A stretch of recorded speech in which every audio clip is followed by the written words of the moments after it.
Welcome. स्वागत है आप सभी का ट्रेंड्स एजुकेशन के चैनल पे। तो इस वीडियो में हम बात करेंगे एलपीजी के मॉडल पे। देखो एलपीजी क्या था और इसे कब रिफॉर्म किया गया, बहुत ही इम्पोर्टेंट है क्योंकि ये चीज़ें जो है हर जगह पे हमें दिखाई देती है। देखो एलपीजी जो था वो लगभग देखा जाए तो जुलाई 1991 के दशक में आया था। अगर हम बात करें 1991 में, तो इस समय पे भारत की जो स्थिति थी ये बहुत ही कमज़ोर हो चुकी थी, जिसके वजह से वहाँ के जो गवर्नमेंट थे वो गवर्नमेंट ने उस स्थिति को देखते हुए भारत के स्थिति को संभालने के लिए यहाँ पे अहम फैसला लिया गया एलपीजी के रूप में, जिसका फुल फॉर्म है liberalisation, privatisation and globalisation. LPG इसको हम दूसरे नाम से भी बोला गया है, जो कि एलपीजी मॉडल के तहत लिबरलाइजेशन, प्राइवेटाइजेशन, ग्लोबलाइजेशन तो आज आ ही जाता है, बल्कि इसको इकोनॉमिक टर्म्स में न्यू इकोनॉमिक पॉलिसी भी बोलते हैं। और साथ ही साथ इंडस्ट्रियल के रूप में, क्योंकि इंडस्ट्रीज़ के लिए बहुत ज़्यादा इम्पॉर्टेंट और अहम रोल निभाया था इस लिबरलाइजेशन, प्राइवेटाइजेशन और ग्लोबलाइजेशन ने, तो उस हिसाब से देखा जाए तो इसको इंडस्ट्रियल पॉलिसी भी कहा जाता है। तो ये जो पॉलिसी बनाया गया था एलपीजी या न्यू इकोनॉमिक पॉलिसी या इंडस्ट्रियल पॉलिसी 1991 में, तो उसके अंदर जो है प्राइम मिनिस्टर नरसिम्हा राव उस समय पे जो है हमारे देश के प्राइम मिनिस्टर थे, और फाइनेंस मिनिस्टर थे मनमोहन सिंह। तो इन दोनों ने जो है एलपीजी के मॉडल को अडॉप्ट किया था, और ये इस समय पे भारत की स्थिति को संभालने के लिए बहुत अहम रोल निभाया था। तो वन बाय वन हम देखते हैं कि पहला एलपीजी, दूसरा प्राइवेटाइजेशन और तीसरा ग्लोबलाइजेशन में क्या कहता है। लिबरलाइजेशन की, तो लिबरलाइजेशन जो है ये कहता है कि जितने भी अनयूजेस रूल्स एंड रेगुलेशंस थे, या फिर ऐसे रूल्स एंड रेगुलेशन थे जिसका काम तो है लेकिन बहुत रिस्ट्रिक्टेड थे, उस चीज़ों को ख़त्म कर दिया गया या कम कर दिया गया। जो अनयूजेस चीज़ें थी उसको तो ख़त्म कर दिया गया, और जो यूजेबल था बट रिस्ट्रिक्शन ज़्यादा था तो उसको जो है डाउन कर दिया गया। ठीक है, लिबरलाइजेशन का मतलब यही होता है अबोलाइजेशन करना और सभी के लिए एक प्रॉपर वे में लिबरलाइज करना, ताकि लोग आए और यहाँ पे इन्वेस्टमेंट कर सके।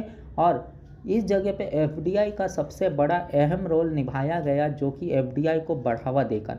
एफडीआई पहले यानी भारत में 1991 से पहले लगभग 0% पे था, लेकिन इसको बढ़ाकर कुछ परसेंटेज बढ़ा दिया गया भारत सरकार के द्वारा, और इसे जो है शामिल कर लिया गया एज अ कॉम्पिटिटर के तौर पर ग्लोबलाइजेशन के अंदर, कि लोग आए और भारत में इन्वेस्टमेंट करें।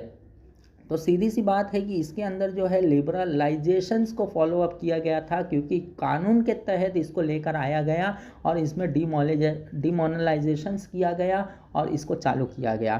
तो ये लिबरलाइजेशन बहुत अहम रोल निभाता है उन सारे रिलेटेड विथ जितने भी लॉस है उसके रिलेटेड। ठीक है, जिसके अंदर जो बेकार चीज़ें थी उसको ख़त्म कर दिया और जो अच्छी चीज़ें थी उसको लेकर आ गए।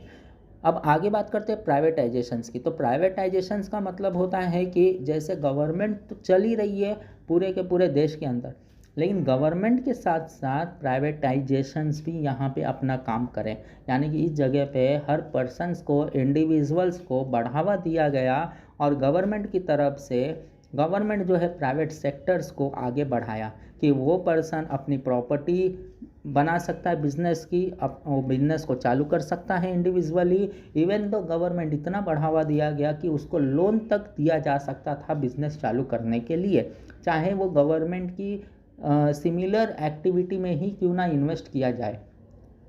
तो प्राइवेटाइजेशन को इसमें बढ़ावा दिया गया कि जो भी बंदा अपना खुद का बिजनेस चालू कर सकता है वो करे, कोई रोक ठोक नहीं है। और तीसरी बात जो थी, जो सिंपल सा जो है ग्लोबलाइजेशंस की तरफ, कि ग्लोबलाइजेशंस होता क्या है।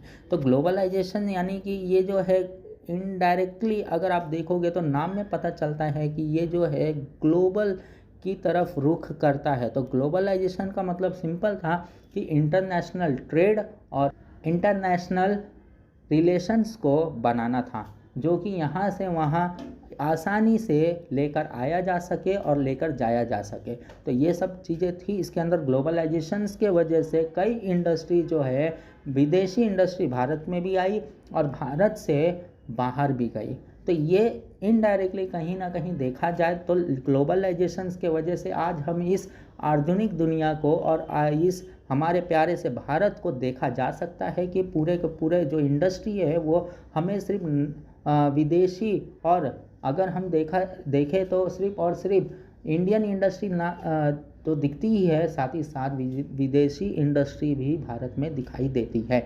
तो ये सिर्फ और सिर्फ पॉसिबल हुआ लिबरलाइजेशन, प्राइवेटाइजेशन और ग्लोबलाइजेशन की वजह से, और इसको बढ़ावा दिया गया।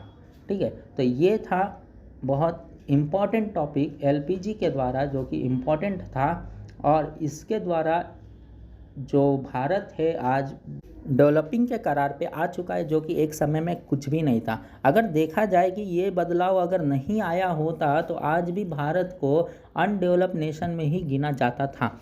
तो इसी एलपीजी के वजह से और उस समय के प्राइम मिनिस्टर और फाइनेंस मिनिस्टर के वजह से आज इंडिया इतना डेवलप कर रहा है और एक विश्व में लीडर की तौर पर भी देखा जा रहा है। तो होप सो एलपीजी के बारे में इस वीडियो में आपको समझ में आ गया।